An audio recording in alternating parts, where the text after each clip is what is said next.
I'm always going to love Mike Tyson. Okay, that's why I put on his shirt today. I'm always going to love him, Iron Mike, okay? It's never going to change. He's a legend. In my mind and in my heart, he will be the greatest. He is the greatest heavyweight that ever lived, okay? So that's not going to change.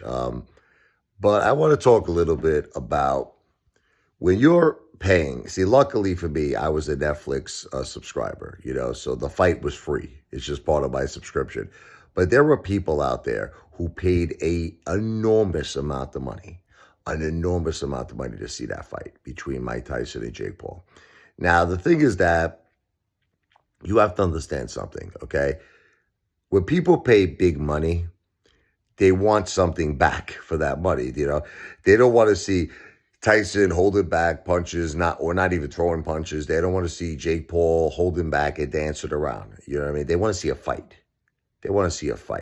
And I think a lot of people felt like scammed.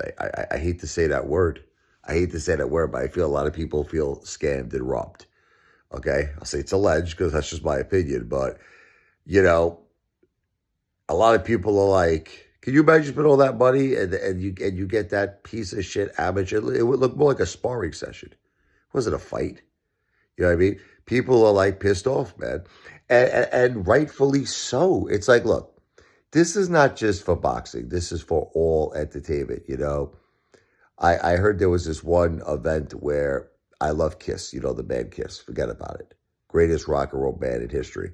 But something, again, I'll say it's alleged, but someone claimed that they were lip syncing or Paul Stanley was lip syncing or whatever. And this, one guy actually really was so angry. I'm talking about a fan.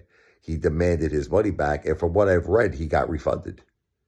From what I read. I don't know if the whole audience got refunded, but there was this one particular case.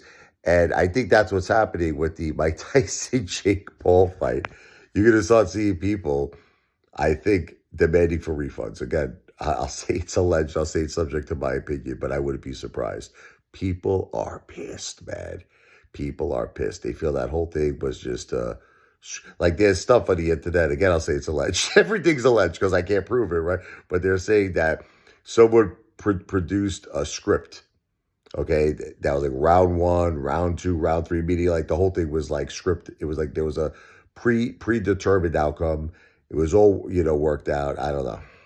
Let me tell you something. If that was the case, they should have made it more exciting, like I said before. If this thing was predetermined and it was like choreographed or whatever, it sucked. Tyson wasn't even doing anything. Like I said, if anything, if it was like rigged, again, alleged rigged, and he could have knocked out Jake Paul, give us some excitement, give us some action, give us something, anything. Knock him out, then the next round, Jake Paul knocks Tyson out. But it was just like Tyson wasn't moving. He wasn't throwing any punches. I don't know what happened there. I don't know. All I know is that Tyson made a fortune and Jake Paul made a fortune. They made like $20 million, I think, each. It's a lot of friggin' fazools. It's a lot of money. And I think people are pissed. I think people are going to want a refund. Alleged. Video's not financial advice.